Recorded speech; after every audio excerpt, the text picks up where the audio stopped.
law of attraction is about your potential, your result, and motivation. Then if you need positive and negative.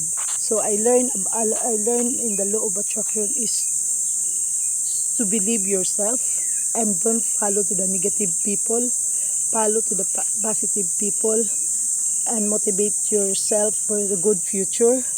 What you think is can reflect to yourself. And also, don't like a turkey. You must be thinking like an eagle. So for example, you have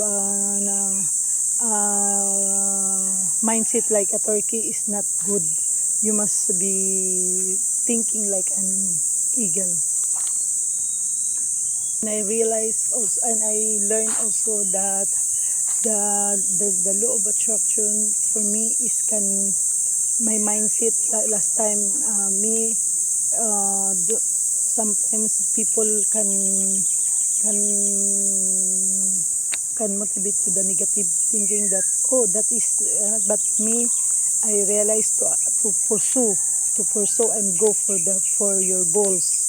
You need to go to your goals. That is I understand of the law of attraction.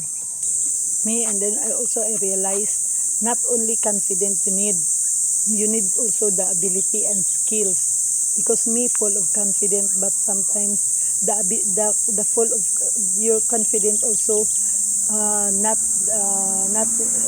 all the time is can go to the good future. You need have a skills and ability, and you need to learn more and follow the instruction of your trainer. And then you need to learn more to improve and enhance your skills.